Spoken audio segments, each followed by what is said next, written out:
Terima kasih untuk pagi hari, mana hari ini kami sudah berkumpul ya Tuhan. Kau luar biasa atas kami, memberikan kepada kami sebuah pencerahan. Lewat pujian penyembahan kami, Kau hadir di tengah-tengah umat-Mu, bersemayam di atas pujian kami. Maka setiap kami yang lemah dikuatkan, yang letih lesu Kau berikan semangat yang baru. Yang berbeban berat Kau angkat Tuhan beban itu, dan Kau berikan sukacita bagi kami hari ini. Dan sebentar kami mau dengar sabda firman-Mu, memberikan kepada kami penguatan baru, supaya kami mengerti. Kami mohon Roh-Mu yang kudus hari ini memberikan kami pengertian dalam setiap hati dan pikiran kami. Dan Kau memberkati hamba-Mu yang menyampaikan kebenaran. Tuhan menolong kami. Terima kasih Bapa. Kami sambut firman-Mu dengan sukacita. Di dalam nama Yesus kami berdoa. Haleluya. Setiap kita yang percaya katakan amin. Amin. Amin. Amin. Selamat pagi menjelang siang ya. Shalom.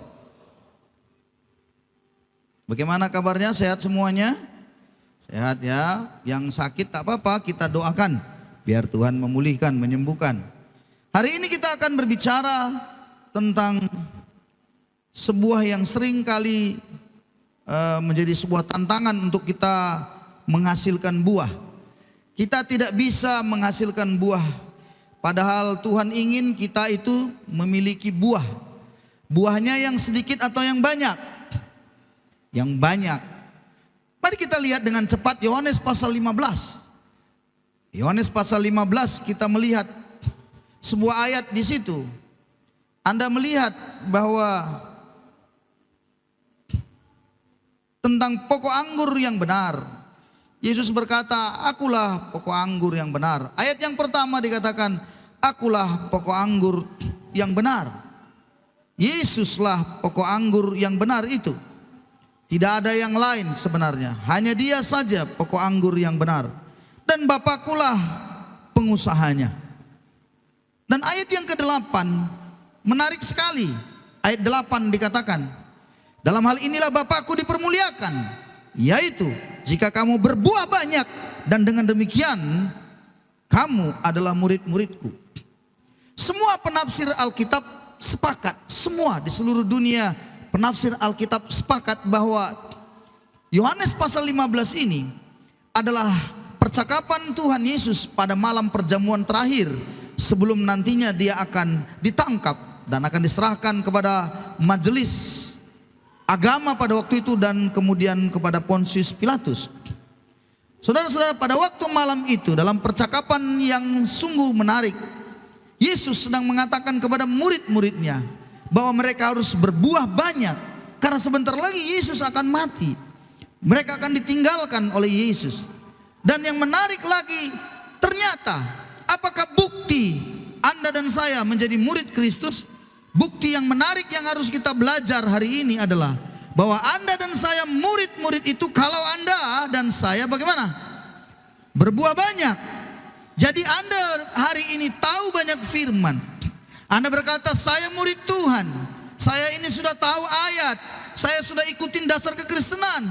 Tapi sesungguhnya bukti yang paling nyata bagi Allah adalah Anda dan saya menjadi orang yang berbuah banyak.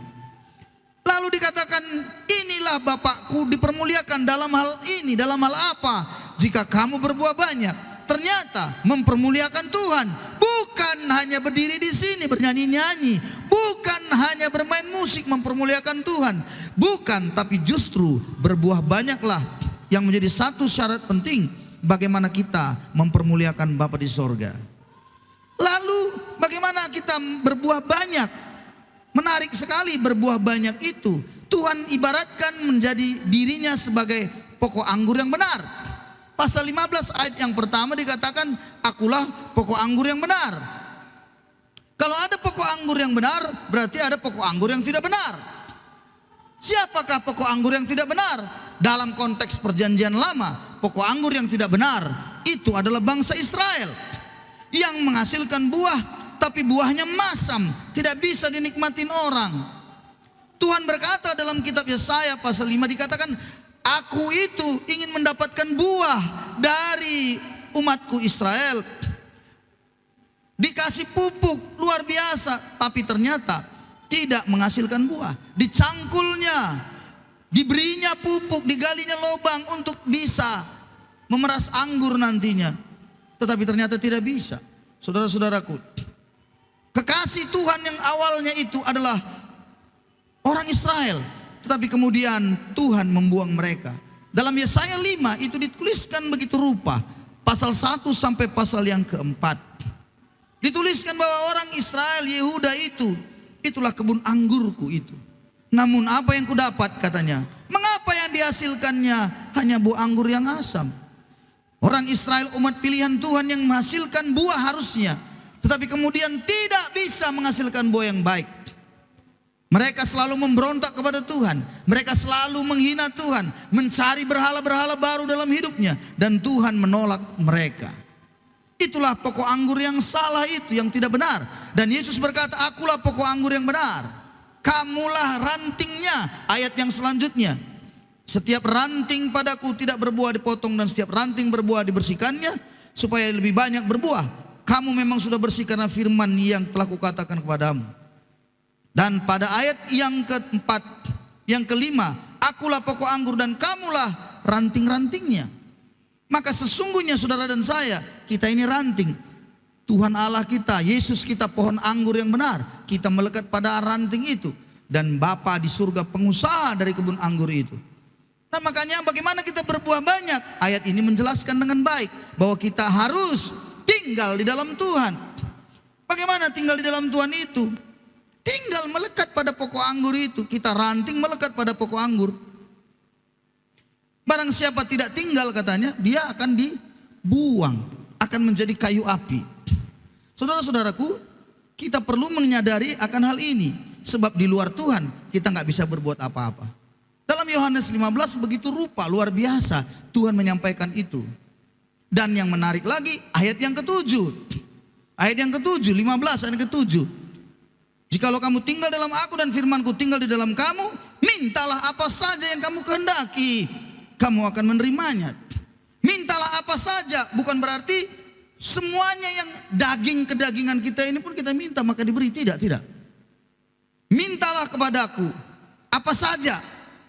Kata apa saja di situ jangan pernah lari dari konteksnya.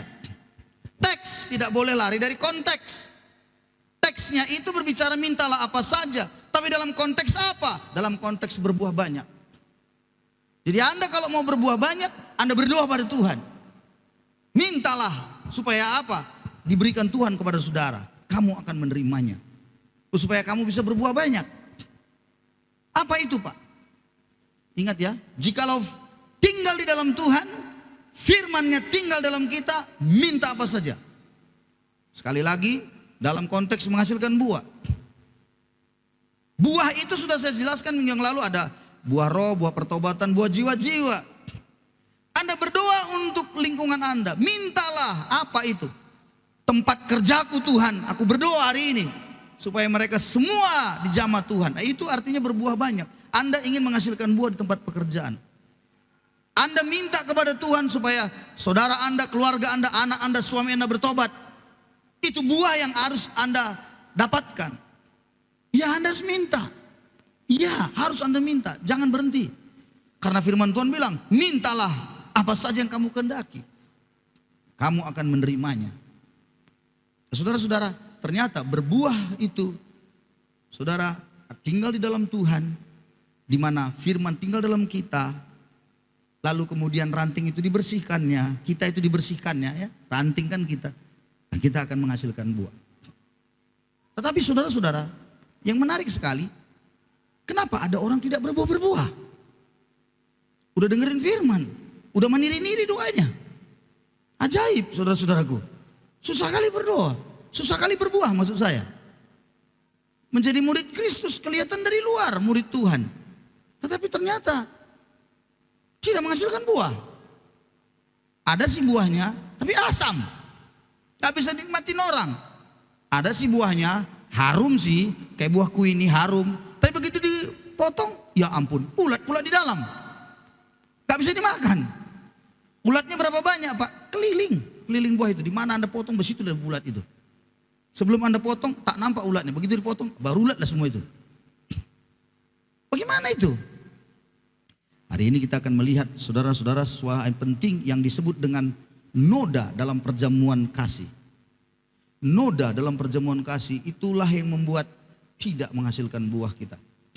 Kita buka kitab Yudas. Tadi pagi saya sudah bagikan yang sederhana tentang berbuah banyak itu.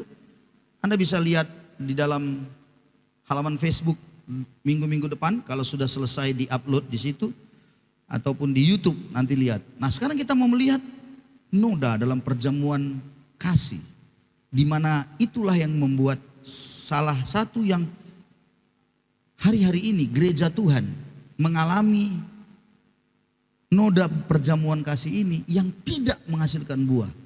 Gereja sulit sekali, jemaat sulit sekali.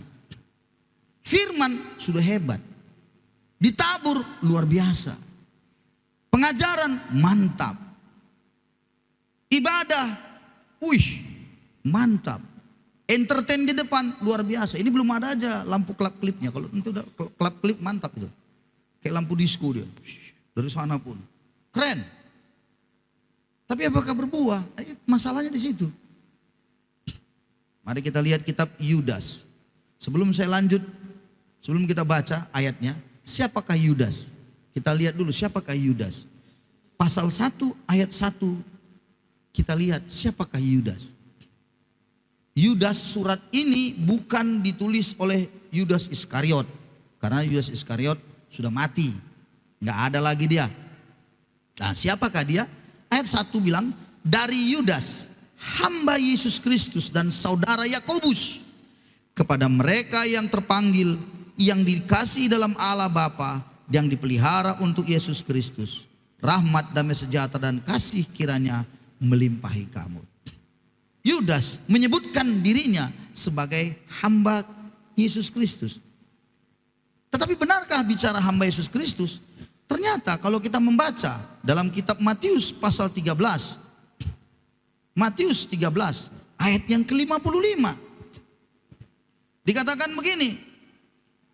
Bukankah ia ini anak tukang kayu? Maksudnya Yesus. Anak tukang kayu. Ayat 55 Matius 13. Bukankah ibunya bernama Maria dan saudara-saudaranya Yakobus, Yusuf, Simon dan Yudas? Bukankah saudara-saudaranya perempuan semuanya ada bersama kita? Jadi dari mana diperolehnya semuanya itu? Orang-orang heran kenapa Yesus bisa mengajar dengan begitu luar biasa, disertai dengan hikmat dan mukjizat, tanda heran orang percaya. Luar biasa sekali saudara-saudara. Dan mereka bilang, bukankah dia tukang kayu? Saudara-saudaranya, maksudnya adik-adik Yesus, saudara-saudara Yesus itu ada bersama dengan kita. Yakobus, Yusuf, Simon dan Yudas. Pada pasal 1 ayat 1, Yudas tidak menampilkan dirinya sebagai adik dari Yesus, tetapi dia menampilkan dirinya sebagai hamba dari Yesus Kristus. Tahukah itu artinya apa? Dia tidak mau pongah, sombong, gagah-gagahan. Aku ini adik Yesus, aku ini. Jangan kalian macam-macam. Kalian kenal Yesus kan? Yang mati di kayu salib itu, aku itu adiknya. Tidak. Justru dia menampilkan dirinya hamba Yesus Kristus.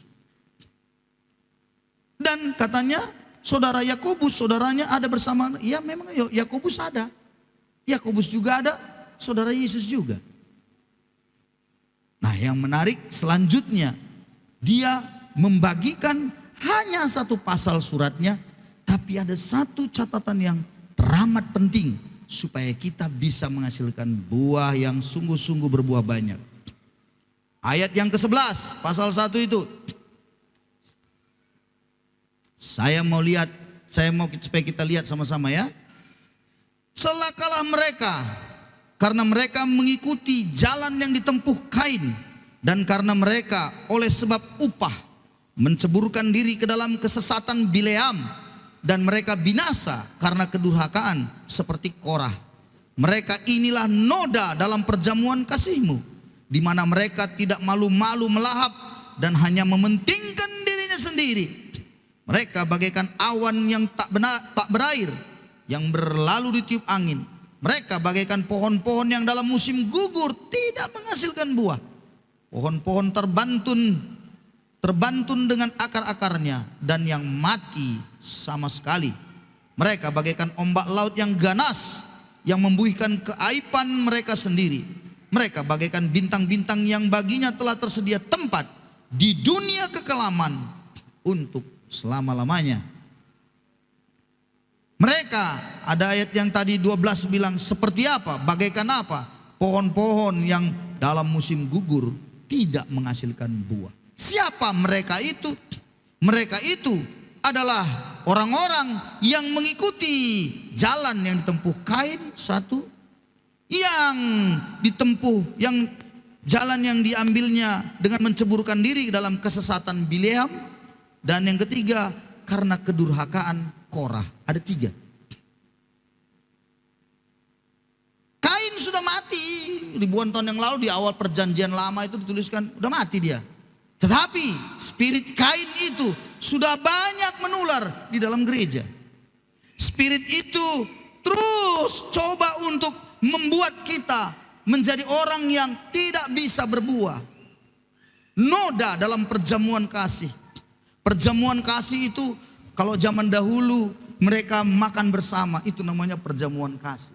Yang kaya membawa makanannya, yang miskin pun membawa makanannya, yang banyak hartanya yang dia potong lembu sapinya dia bawa, yang hanya makan ikan asin yang cuma dia mampu dia bawa, dan semua ditaruh dan akhirnya makan bersama. Tidak ada di situ kelihatan yang miskin atau yang kaya. Tidak kelihatan di situ yang mana yang paling hebat, yang dihargai, yang terhormat. Tidak ada, sama semuanya. Itulah perjamuan kasih. Tapi ada noda di situ. Nodanya itu cacatnya ada, dan itulah yang membuat kita tidak menghasilkan buah. Seperti pohon yang musim gugur ya, di masa, ingat ya, di daerah Eropa sana ada 4 musim. Kalau namanya musim gugur itu semuanya berguguran, daun, bunga semua berguguran. Jangankan dia berbuah, bunganya pun hancur semuanya, turun semua, rontok semuanya. Namanya juga musim gugur.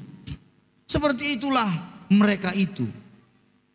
Mari kita belajar satu persatu hari ini. Kalau begitu, yang pertama, celakalah mereka. Kata celaka ini penting nih, harus diikuti, harus betul-betul kita telaah, kita ikuti dengan benar. Selanjutnya kalimat ini, celakalah siapa mereka itu yang mengikuti jalan ditempuh Kain. Siapakah Kain? Di dalam kitab Kejadian, saudara-saudara, Anda bisa melihat Kain itu pada pasal 4 ayat 1 sampai 6. Saya tidak ceritakan semuanya, Anda baca nanti Kejadian 4 ayat 1 sampai 6. Ternyata Kain adalah seorang yang iri karena persembahan adiknya diterima Tuhan, dia tidak diterima Tuhan. Yang adiknya itu luar biasa, bagaimana dia bersuka cita karena penyembahannya itu diterima, dia nggak diterima, dia marah. Dengarkan saya baik-baik. Di dalam gereja, kalau Anda termasuk adalah jenis Kain, Anda tidak akan pernah bisa bertumbuh dan tidak akan pernah bisa berbuah. Apa itu? Iri.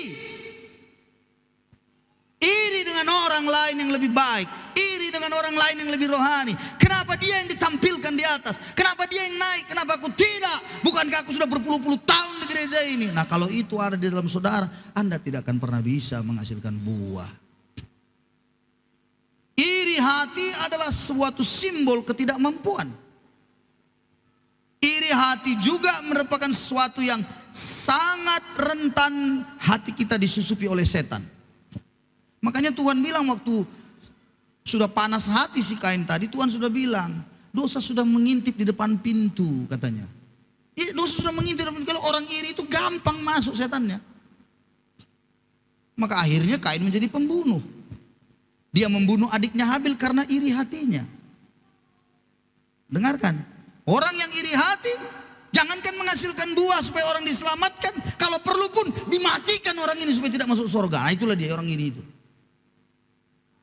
Berapa banyakkah di dalam gereja? Ingat ya, di dalam gereja selalu saya ingatkan, tidak ada di sini yang namanya senioritas.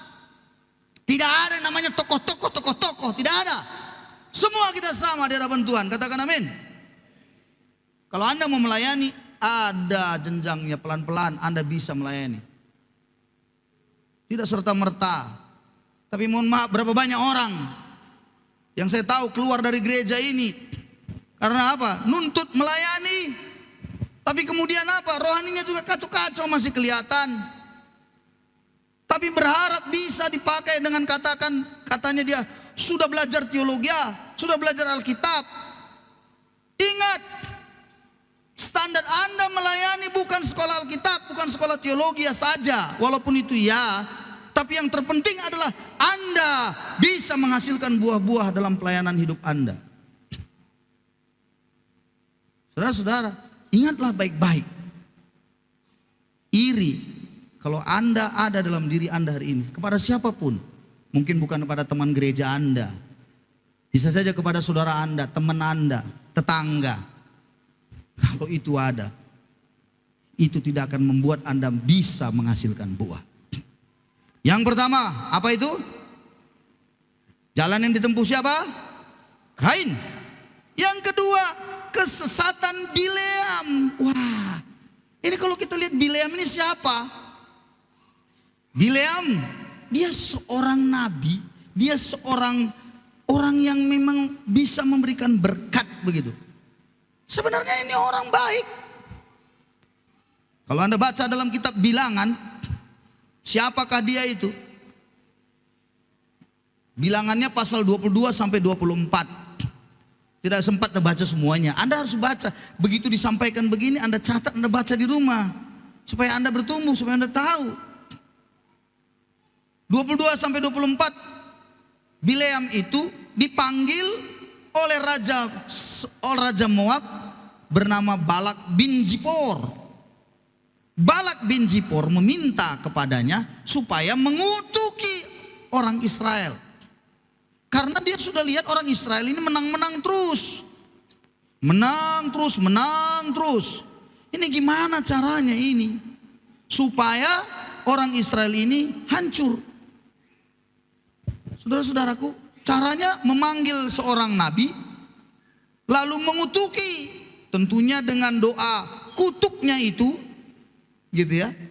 Kutuknya itu akan mampu menghancurkan orang Israel. Itu cara berpikirnya. Oh, dia panggil. Tapi waktu dia memanggilnya itu, dia memberikan sebuah hadiah. Oh, luar biasa. Ya, dipanggil si Balak lah dia, ya, dengan sebuah apa yang disebutkan banyak harta yang akan diberikannya kepada Bileam kalau dia mau.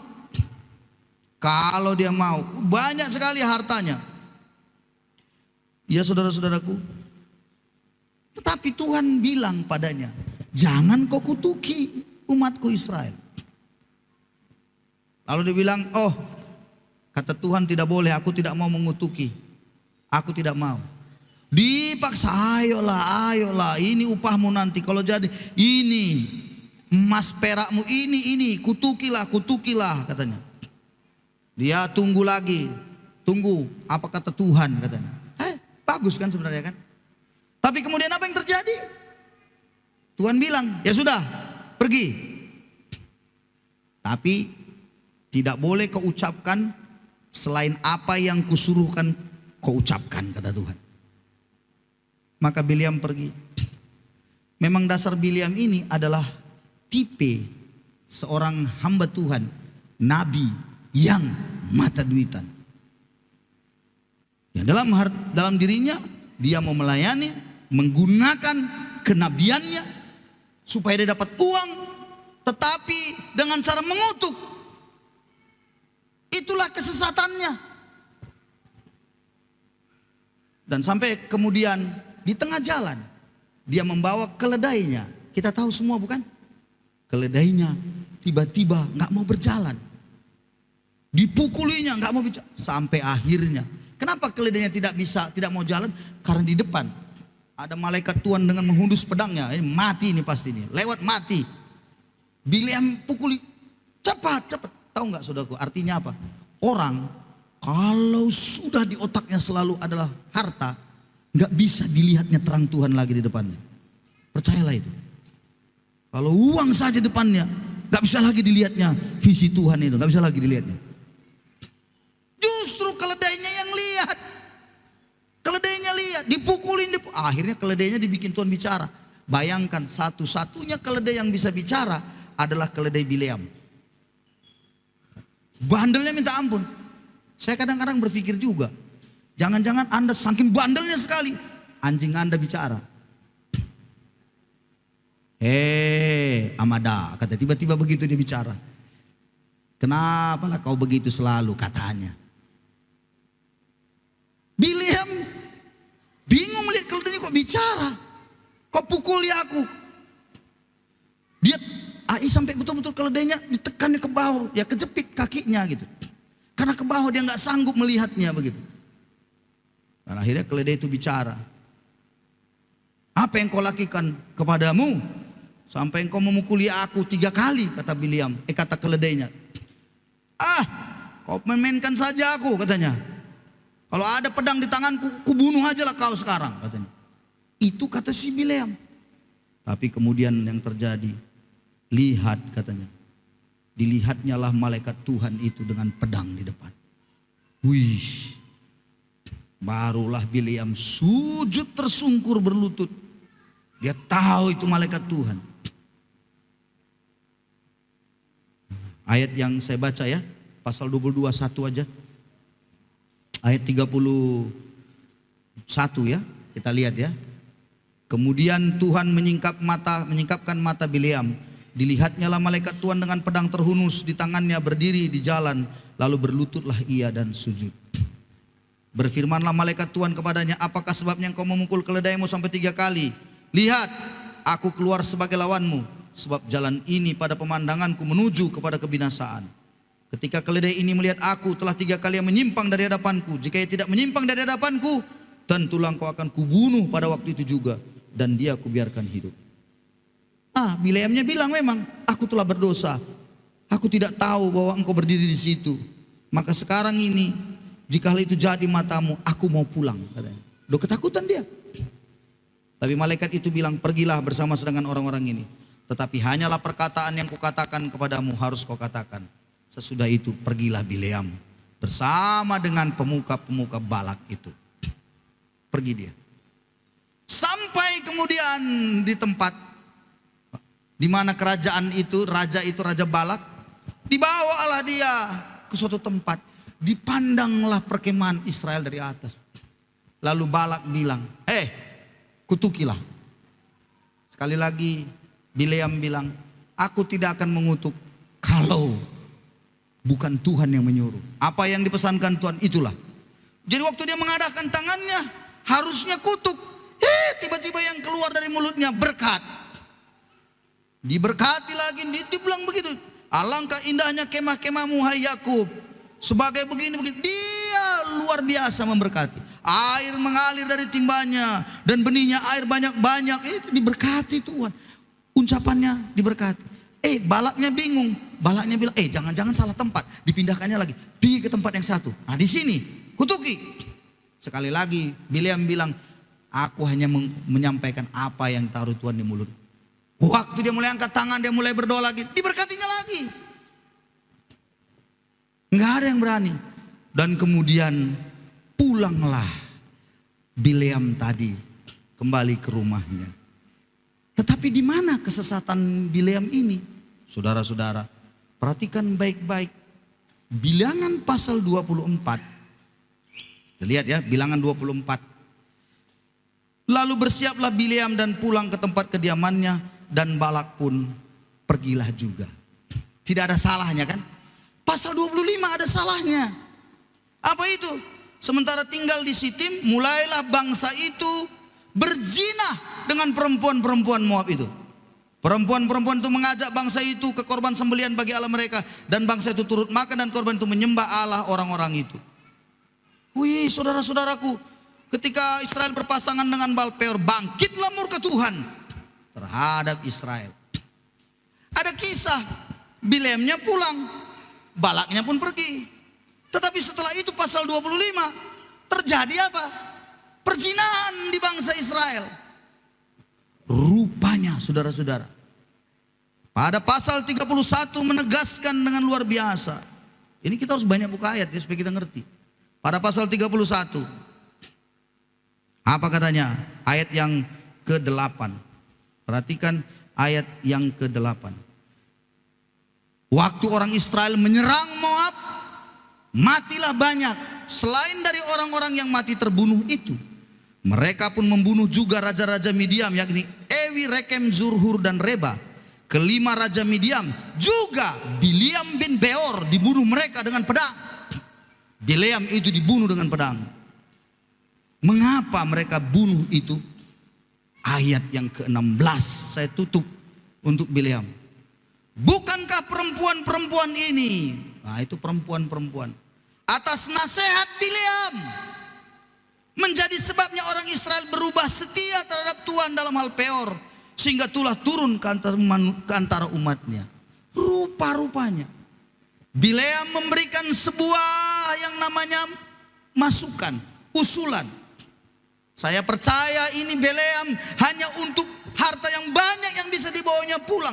Karena kalau berkat diberkatinya tidak bisa dapat berkat, tidak bisa dapat uang harta, dia harus mengutuki. Tapi karena Tuhan bilang jangan kau coba-coba mengutuki, sehingga Bileam memberikan sebuah anjuran.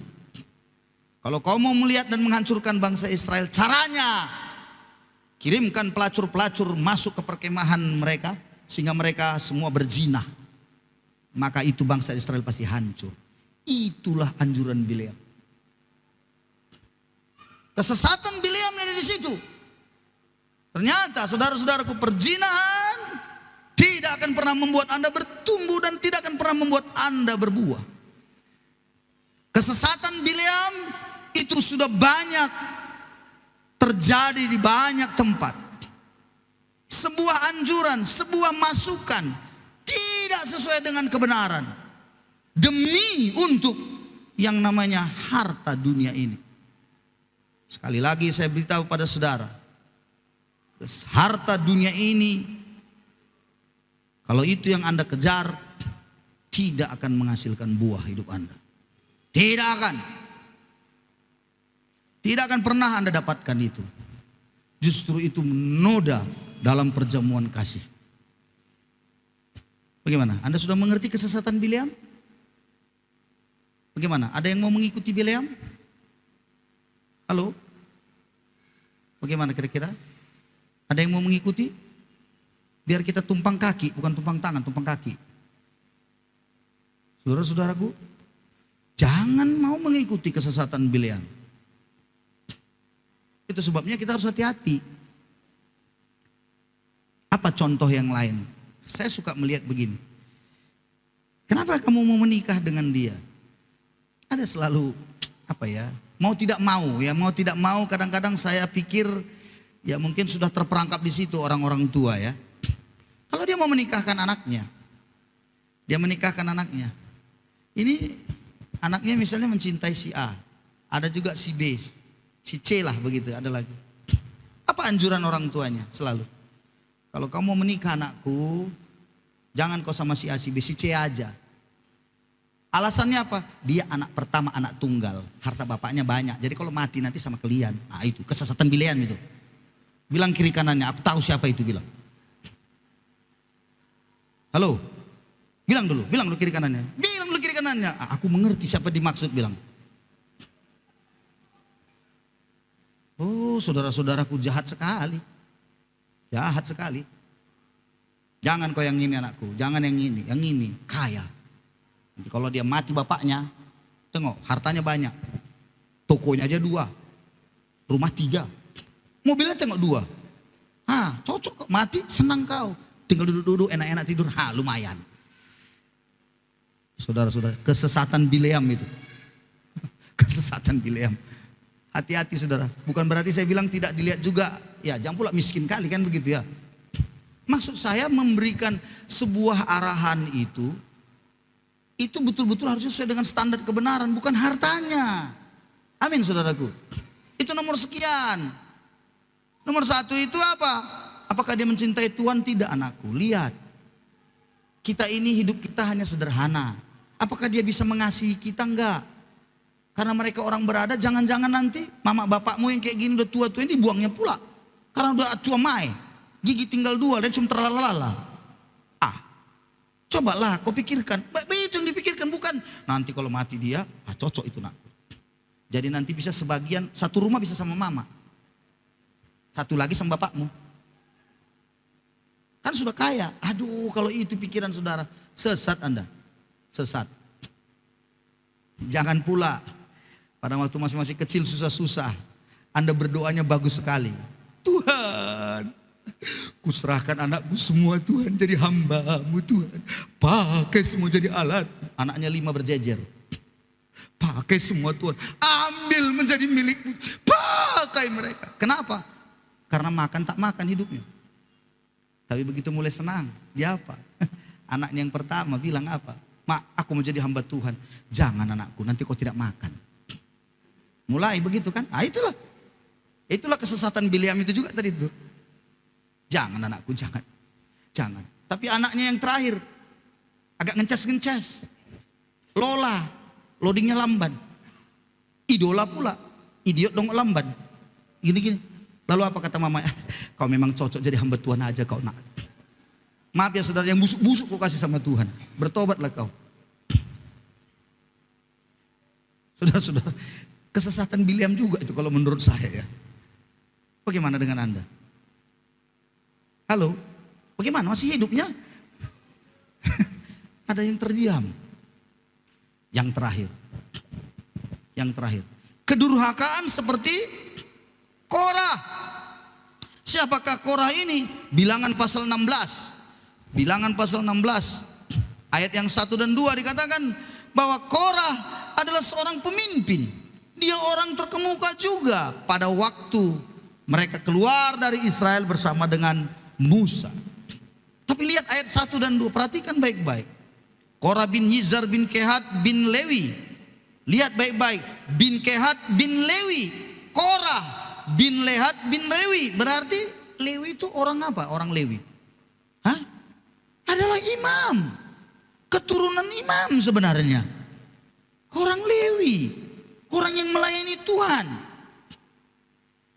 Kemudian beserta Datan dan Abiram, anak-anak Eliab, dan On bin Pelet, ketiganya orang Ruben, mengajak orang-orang, ayat 2, untuk memberontak melawan Musa beserta 250 orang Israel, pemimpin-pemimpin umat itu, yaitu orang-orang yang dipilih oleh rapat, semuanya orang-orang yang kenamaan.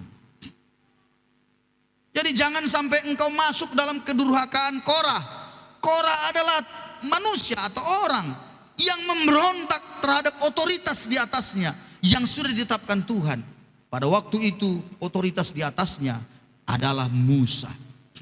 Mereka melawan Musa, memberontak Musa. Itu sebabnya orang yang memberontak tidak akan bisa menghasilkan buah juga. Sulit sekali saudara-saudara. Bahaya saudara, noda dalam perjamuan kasih itu. Bagaimana dengan Anda hari ini? Siapa yang suka memberontak?